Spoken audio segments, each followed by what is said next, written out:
Total preparation Lucknow के online study programme में आप सबका स्वागत है। दोस्तों, हमारे सामान्य अध्ययन प्रश्नोत्तर श्रृंखला कार्यक्रम के अंतर्गत हम आपके लिए लेकर आए हैं भारतीय अर्थव्यवस्था भाग 3 महत्वपूर्ण सूचकांक जनवरी से 15 सितंबर 2020 भाग 1। इस वीडियो में हम महत्वपूर्ण सूचकांकों पर चर्चा परिचर्चा करेंगे। इसमें भारत की स्थिति को देखेंगे। यह वीडियो जनवरी से 15 सितंबर 2020 तक के सभी सूचकांकों पर आधारित है। सभी सूचकांकों को एक ही वीडियो में समाहित करना संभव नहीं था, अतः यह भाग 1 है और इसी महत्वपूर्ण सूचकांक से संबंधित भाग 2 शीघ्र ही आपके सम्मुख प्रस्तुत होगा। आइए देखते हैं महत्वपूर्ण सूचकांक और उनमें भारत की स्थिति।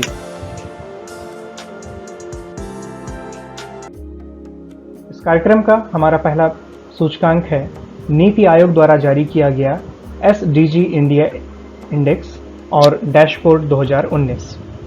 नीति आयोग ने 30 दिसंबर 2019 को सतत विकास लक्ष्य भारत सूचकांक अर्थात sustainable development goals India index के दूसरे संस्करण में राज्यों और केंद्र शासित प्रदेशों के प्रदर्शन पर एक रिपोर्ट जारी की। पिछले वर्ष की ही तरह इस बार भी केरल इस सूची में प्रथम स्थान पर रहा, अर्थात SDG इंडिया इंडेक्स में केरल प्रथम स्थान पर रहा।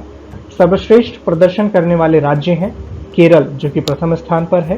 द्वितीय स्थान हिमाचल प्रदेश को प्राप्त हुआ है और तृतीय स्थान पर आंध्र प्रदेश है। साथ ही साथ तेलंगाना और तमिलनाडु चतुर्थ और पंचम स्थान पर है। सबसे खराब प्रदर्शन बिहार, झारखंड और अरुणाचल प्रदेश का रहा, जिसमें बिहार सबसे खराब प्रदर्शन करने वाला राज्य रहा। आइए देखते हैं हमारा अगला सूचकांक। हमारा अगला सूचकांक है ग्लोबल सोशल मोबिलिटी इंडेक्स 2020, जिसका शीर्षक था equality, opportunity and a new economic imperative report. World economic forum अर्थात विश्व आर्थिक मंच द्वारा जारी इस रिपोर्ट में भारत को 42.7 अंक के साथ 76वां स्थान हासिल हुआ है। इस रिपोर्ट में 82 देशों का ग्लोबल सोशल मोबिलिटी इंडेक्स भी जारी किया गया। डेनमार्क को इस सूची में प्रथम स्थान प्राप्त हुआ है, अर्थात ग्लोबल सोशल मोबिलिटी इंडेक्स 2020 में भारत को 76वां स्थान प्राप्त है और डेनमार्क को इस सूची में प्रथम स्थान प्राप्त हुआ है। आइए देखते हैं टॉप 10 कंट्रीज इस इंडेक्स की। डेनमार्क पहले स्थान पर, नॉर्वे दूसरे स्थान पर, फिनलैंड तीसरे स्थान पर, स्वीडन चतुर्थ स्थान पर, आइसलैंड पंचम स्थान पर, नीदरलैंड छठवें स्थान पर, स्विट्जरलैंड 7वें स्थान पर, ऑस्ट्रिया 8वां, बेल्जियम 9वां और लग्जमबर्ग 10वें स्थान पर रहा है। विश्व आर्थिक मंच, इसकी स्थापना जनवरी 1971 में हुआ था। इसका मुख्यालय जिनेवा स्विट्जरलैंड में है और इसके संस्थापक और अध्यक्ष क्लाउस स्वाब हैं। आइए देखते हैं अगला इंडेक्स है world gold outlook 2020। World gold outlook 2020 के अनुसार विदेशों में सबसे ज्यादा सोना खरीद करने वालों की सूची में भारत अर्थात RBI 6वें स्थान पर है। इस रिपोर्ट को वर्ल्ड गोल्ड काउंसिल ने जारी किया है। RBI ने सरकार के सॉवरेन गोल्ड बॉन्ड को बढ़ाने के लिए साल 2019 के पहले 10 महीनों में 25.2 टन की खरीद की है, अर्थात 25.2 टन सोने की खरीद की है। वर्तमान में RBI अर्थात भारतीय रिजर्व बैंक के पास 625.2 टन सोना है, जो उसके विदेशी मुद्रा भंडार का 6.6% हिस्सा है। वर्ल्ड गोल्ड काउंसिल, इसकी स्थापना 1987 में हुई है। इसका मुख्यालय लंदन के यूनाइटेड किंगडम के लंदन में है। इसके CEO डेविड टैट हैं। ये देखते हैं हमारा अगला सूचकांक है वैश्विक लोकतंत्र सूचकांक 2019 अर्थात वर्ल्ड डेमोक्रेसी इंडेक्स 2019। वैश्विक लोकतंत्र सूचकांक सरकार के कामकाज, चुनाव प्रक्रिया और बहुलवाद, राजनीतिक भागीदारी, राजनीतिक संस्कृति और नागरिकों की सामाजिक स्वतंत्रता पर आधारित है। ब्रिटिश संस्थान द इकोनॉमिक ग्रुप के द इकोनॉमिस्ट इंटेलिजेंस यूनिट 167 देशों में लोकतंत्र की स्थिति को दर्शाने के लिए हर साल इस सूची को जारी करती है। 2019 की सूची में भारत को 51वां स्थान प्राप्त हुआ है। वैश्विक लोकतंत्र के सूचकांक में भारत पिछले वर्ष की तुलना में 10 पायदान नीचे आ गया है। रिपोर्ट के अनुसार भारत में नागरिकों की लोकतांत्रिक स्वतंत्रता की स्थिति एक वर्ष में कम हुई है। चीन 153वें स्थान पर है, जबकि नॉर्वे शीर्ष पर और उत्तर कोरिया सबसे अंतिम 167वें स्थान पर है। सूचकांक में शीर्ष 3 देश नॉर्वे, आइसलैंड और स्वीडन हैं। आइए देखते हैं हमारा अगला सूचकांक बहुत ही महत्वपूर्ण है, वैश्विक प्रतिभा प्रतिस्पर्धा सूचकांक 2020। वैश्विक प्रतिभा प्रतिस्पर्धा सूचकांक 2020 अर्थात ग्लोबल टैलेंट कॉम्पिटिटिव इंडेक्स 2020 को इनसीड बिजनेस स्कूल द्वारा गूगल और एडिको समूह के सहयोग से जारी किया गया है। वैश्विक प्रतिभा प्रतिस्पर्धा सूचकांक को नवंबर 2013 से इनसीड बिजनेस स्कूल द्वारा जारी किया जाता है।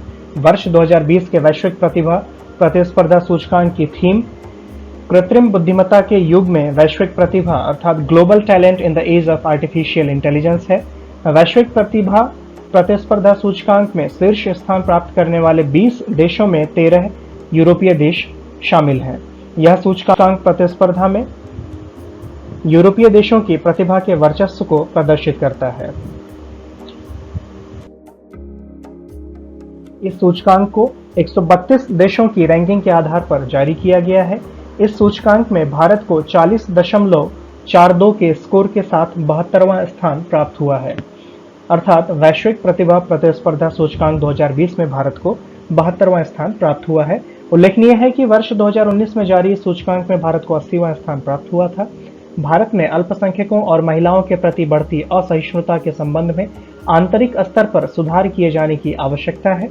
यदि भारत के स्थान की ब्रिक्स देशों से तुलना की जाए तो 3 देशों ने भारत से बेहतर प्रदर्शन किया है, जिसमें चीन को 42वां स्थान, रूस को 48वां स्थान और दक्षिण अफ्रीका 70वां स्थान प्राप्त किया है। भारत ने ब्राजील, जिसको 80वां स्थान प्राप्त हुआ है, से बेहतर प्रदर्शन किया है। हमारा अगला सूचकांक है Henley passport index 2020। Henley passport index ने हाल ही में विश्व के सबसे शक्तिशाली पासपोर्ट की रैंकिंग जारी की है। साल 2020 में विश्व के सबसे शक्तिशाली पासपोर्ट की सूची में भारतीय पासपोर्ट 2 स्थान खिसककर 84वें स्थान पर पहुंच गया है। हेनले पासपोर्ट इंडेक्स के अनुसार जापान के पास दुनिया का सबसे शक्तिशाली पासपोर्ट है। जापान के पासपोर्ट धारक बिना किसी वीजा के 191 देशों की यात्रा कर सकते हैं। भारत इस सूचकांक में 84वें स्थान पर है। वर्तमान में भारतीय पासपोर्ट धारक को दुनिया के 58 देशों में बिना वीजा के प्रवेश मिल सकती है। इस सूची में शीर्ष 10 देश जापान, सिंगापुर, जर्मनी, दक्षिण Korea, Italy, Finland, Spain, Luxembourg और डेनमार्क हैं। हेनले पासपोर्ट इंडेक्स वर्ष 2006 में आरंभ हुआ था। इंडेक्स के प्रथम वर्ष में अर्थात 2006 में भारतीय पासपोर्ट 71वें स्थान पर था। अगला सूचकांक है वैश्विक भ्रष्टाचार अवधारणा सूचकांक 2019, ग्लोबल करप्शन परसेप्शन इंडेक्स 2019। अंतर्राष्ट्रीय गैर सरकारी संगठन ट्रांसपेरेंसी इंटरनेशनल द्वारा भ्रष्टाचार अवधारणा सूचकांक 2019 जारी किया गया है।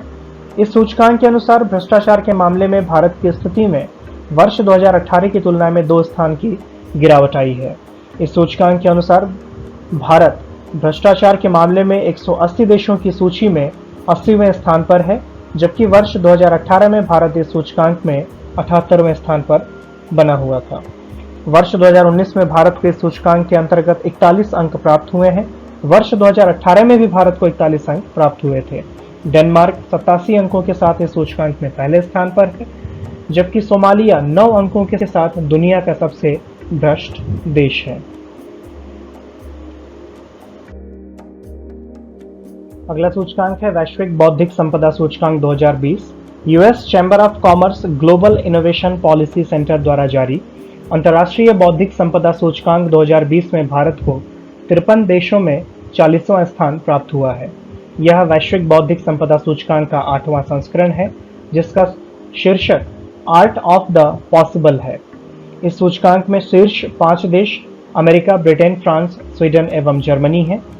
सूचकांक में शामिल 53 देशों की वैश्विक जीडीपी में 90% की भागीदारी है। इस वर्ष 3 और नई अर्थव्यवस्थाओं कुवैत, ग्रीस, डोमिनिकन गणराज्य को इस सूचकांक में शामिल किया गया है। सूचकांक 50 से अधिक अद्वितीय संकेतकों के साथ प्रत्येक उस अर्थव्यवस्था के लिए बौद्धिक संपदा ढांचे का मूल्यांकन करता है जो सबसे प्रभावी बौद्धिक संपदा प्रणालियों के माध्यम से अर्थव्यवस्थाओं का प्रतिनिधित्व करते हैं। हमारा अगला सूचकांक है ग्लोबल फ्लोरिशिंग इंडेक्स 2020, बच्चों के पालन पोषण, स्वास्थ्य एवं खुशहाली से संबंधित सूचकांक। भारत विश्व के 180 देशों में इस सूचकांक में 131वें नंबर पर है। संयुक्त राष्ट्र के विश्व स्वास्थ्य संगठन यूनिसेफ और मेडिकल जर्नल लैंसेट ने a future for the world's children नामक एक रिपोर्ट जारी की है। इस रिपोर्ट में एक नया सूचकांक ग्लोबल फ्लोरिशिंग इंडेक्स शामिल किया गया है। इसमें देशों की तुलना बच्चों के जन्म और कल्याण के उपायों के आधार पर की गई है। रिपोर्ट के मुताबिक जलवायु परिवर्तन और फास्ट फूड, शुगर ड्रिंक, शराब और तंबाकू को बढ़ावा देने वाली मार्केटिंग प्रथाओं की वजह से दुनिया के हर बच्चे और किशोर के स्वास्थ्य और भविष्य को बड़ा खतरा पैदा हो गया है। ग्रोथ और गरीबी हटाने के दिखावटी उपायों की वजह से 5 साल से कम उम्र के करीब 25 करोड़ बच्चों के विकास को खतरा है। हमारा अगला सूचकांक है ग्लोबल सस्टेनेबिलिटी इंडेक्स 2020 अर्थात सतत सूचकांक 2020। भारत प्रति व्यक्ति कार्बन उत्सर्जन अर्थात सस्टेनेबिलिटी इंडेक्स के मामले में इस सूचकांक में 77वें स्थान पर है। दुनिया भर के 40 से अधिक बाल एवं किशोर स्वास्थ्य विशेषज्ञों के एक आयोग ने यह रिपोर्ट जारी की है। यह शोध WHO, यूनिसेफ तथा द लैंसेट मेडिकल जर्नल के संयुक्त तत्वावधान में हुआ है। सस्टेनेबिलिटी इंडेक्स में 2030 के लक्ष्य के हिसाब से अधिक कार्बन उत्सर्जन पर देशों को रैंक दी गई है। हमारा अगला सूचकांक है वैश्विक खुशहाली रिपोर्ट 2020। सतत विकास समाधान नेटवर्क अर्थात sustainable development solution network SDSN ने वैश्विक खुशहाली रिपोर्ट 2020 जारी की है। विश्व खुशहाली रिपोर्ट के आंकड़े वर्ष 2018 एवं 2019 के दौरान एकत्रित किए गए थे। अतः यह रिपोर्ट कोरोना वायरस बीमारी कोविड-19 के प्रसार को रोकने के लिए लगाए गए व्यापक प्रतिबंधों से प्रभावित नहीं हुई। SDSN ने वैश्विक खुशहाली रिपोर्ट 2020 में 153 देशों को शामिल किया है। सबसे खुशहाल देशों में फिनलैंड शीर्ष स्थान पर है। दूसरे और तीसरे स्थान पर क्रमशः डेनमार्क एवं स्विट्जरलैंड है। इस वर्ष भारत का स्थान 144वां है, जो पिछले वर्ष से 4 स्थान कम है। भारत का स्थान अपने पड़ोसी देशों में नेपाल, पाकिस्तान, बांग्लादेश, श्रीलंका, चीन से खराब स्थिति में है। रैंकिंग में सबसे नीचे स्थान पाने वाले देश हिंसक, संघर्ष एवं तीव्र गरीबी से पीड़ित हैं। जिम्बाब्वे, दक्षिणी सूडान और अफगानिस्तान को दुनिया के सबसे कम खुशहाल देशों में स्थान दिया गया है। हमारा अगला सूचकांक है वर्ल्ड एयर क्वालिटी रिपोर्ट अर्थात विश्व वायु गुणवत्ता report 2019। World air quality report 2019 के अनुसार वायु प्रदूषण मानव स्वास्थ्य के लिए सबसे गंभीर खतरों में से एक है और विश्व की 90% से अधिक आबादी असुरक्षित वायु में सांस लेने के लिए विवश है। रिपोर्ट में दी गई रैंकिंग के अनुसार वर्ष 2019 में बांग्लादेश विश्व के सर्वाधिक प्रदूषित देशों में पहले स्थान पर था। हालांकि बांग्लादेश के समग्र प्रदूषण में तो कमी हुई है, किंतु वह अपेक्षाकृत काफी कम है। बांग्लादेश के पश्चात इस रैंकिंग में पाकिस्तान, मंगोलिया और अफगानिस्तान का स्थान आता है, जिसमें पाकिस्तान दूसरा, मंगोलिया तीसरे और अफगानिस्तान चौथे स्थान पर है।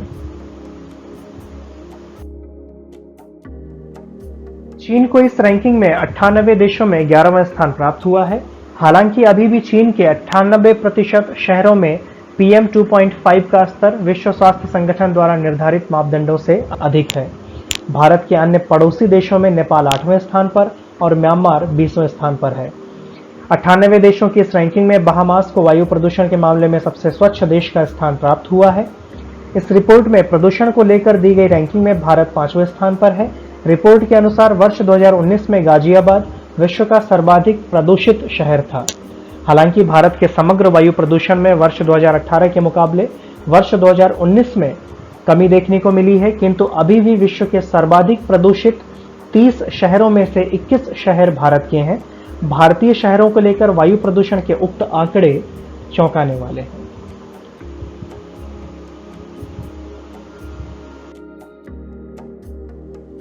हमारा अगला सूचकांक है global animal protection index 2020। Global animal protection index 2020 में भारत का स्कोर सी है, अर्थात भारत को सी ग्रेड प्रदान किया गया है। यह इंडेक्स अंतर्राष्ट्रीय पशु कल्याण चैरिटी वर्ल्ड एनिमल प्रोटेक्शन द्वारा जारी किया जाता है। भारत को यह स्थान स्पेन, मैक्सिको, फ्रांस और न्यूजीलैंड के साथ दिया गया है। स्वीडन, यूनाइटेड किंगडम और ऑस्ट्रिया को अधिकतम स्कोर यानी ए के साथ शीर्ष स्थान पर रखा गया है। वर्ल्ड एनिमल प्रोटेक्शन का मुख्यालय यूनाइटेड किंगडम के लंदन में है। हमारा अगला सूचकांक है विश्व प्रेस स्वतंत्रता सूचकांक 2020, अर्थात वर्ल्ड प्रेस फ्रीडम इंडेक्स 2020। हाल ही में जारी 180 देशों के विश्व प्रेस स्वतंत्रता सूचकांक में भारत 142वें स्थान पर पहुंच गया है, जबकि पिछले वर्ष भारत इस सूचकांक में 140वें स्थान पर था। रिपोर्टर्स विदाउट बॉर्डर्स नामक गैर सरकारी संगठन द्वारा जारी किया जाने वाला यह सूचकांक विश्व के कुल 180 देशों और क्षेत्रों में मीडिया और प्रेस की स्वतंत्रता को दर्शाता है। विश्व प्रेस स्वतंत्रता सूचकांक 2020 में पहले स्थान पर नॉर्वे है, जो कि वर्ष 2019 में भी पहले स्थान पर था। इसके अतिरिक्त दूसरा स्थान फिनलैंड और तीसरा स्थान डेनमार्क को प्राप्त हुआ है। इस सूचकांक में 180वें स्थान पर उत्तर कोरिया है, जो कि वित्तीय वर्ष 179वें स्थान पर था। भारत के पड़ोसी देशों में भूटान को 67वां स्थान, म्यांमार को 139वां स्थान, पाकिस्तान को 145वां स्थान, नेपाल को 112वां स्थान, अफगानिस्तान को 122वां स्थान, बांग्लादेश को 151वां और चीन को 177वां स्थान प्राप्त हुआ है। विश्व प्रेस स्वतंत्रता सूचकांक प्रत्येक वर्ष रिपोर्टर्स विदाउट बॉर्डर्स द्वारा जारी किया जाता है। इस संस्था द्वारा जारी विश्व प्रेस स्वतंत्रता सूचकांक का प्रथम संस्करण वर्ष 2002 में प्रकाशित किया गया था। इस सूचकांक में पत्रकारों के लिए उपलब्ध स्वतंत्रता के स्तर के आधार पर 180 देशों की रैंकिंग की जाती है। हमारा अगला सूचकांक है ग्लोबल एनर्जी ट्रांजिशन इंडेक्स 2020, अर्थात वैश्विक ऊर्जा संक्रमण सूचकांक 2020। 13 मई 2020 को वर्ल्ड इकोनॉमिक फोरम ने ग्लोबल एनर्जी ट्रांजिशन इंडेक्स अर्थात जीईटी इंडेक्स जारी किया। भारत ने ऊर्जा सुरक्षा, विकास और पर्यावरणीय स्थिरता जैसे प्रमुख मापदंडों में सुधार करते हुए 74वां स्थान हासिल किया है। वर्ल्ड इकोनॉमिक फोरम ने अपनी report world economic forum fostering effective energy transition 2020 report में जीईटी इंडेक्स के आधार पर 115 देशों को स्थान दिया है। इस सूचकांक को देशों की ऊर्जा प्रणालियों के मौजूदा प्रदर्शन, पर्यावरणीय स्थिरता, ऊर्जा सुरक्षा और टिकाऊ, सुरक्षित, सस्ती और समावेशी ऊर्जा प्रणालियों में परिवर्तन के लिए तत्परता जैसे संकेतकों के आधार पर तैयार किया गया है। इस रिपोर्ट के अनुसार 75% देशों ने अपनी पर्यावरणीय स्थिरता में सुधार किया है। स्वीडन ने लगातार तीसरे वर्ष रैंकिंग में शीर्ष स्थान हासिल किया है। इसके बाद स्विट्जरलैंड और फिनलैंड का स्थान है। केवल फ्रांस 8वें स्थान पर और यूके अर्थात यूनाइटेड किंगडम 7वें स्थान पर शीर्ष 10 में शामिल G20 देश हैं। वर्ष 2015 के बाद से 115 देशों में से केवल 11 देशों के ETI अर्थात एनर्जी ट्रांजिशन इंडेक्स स्कोर में लगातार सुधार देखा गया है। अर्जेंटीना, चीन, भारत और इटली ऊर्जा संक्रमण की दिशा में लगातार सुधार करने वाले प्रमुख देशों में से हैं। इस सूचकांक में संयुक्त राज्य अमेरिका 32वें स्थान पर, कनाडा 28वें स्थान पर, ब्राजील 47वें स्थान पर और ऑस्ट्रेलिया 36वें स्थान पर रहे। इसी के साथ ये वीडियो समाप्त होता है। हमारे साथ अंत तक बने रहने के लिए आपका बहुत बहुत धन्यवाद। इसी प्रकार करंट अफेयर्स, सामान्य अध्ययन एवं अन्य महत्वपूर्ण समसामयिक घटनाओं से संबंधित हमारे वीडियोस का नोटिफिकेशन तुरंत पाने के लिए हमारे चैनल को सब्सक्राइब करना और घंटी वाले बटन को दबाना न भूलें। धन्यवाद।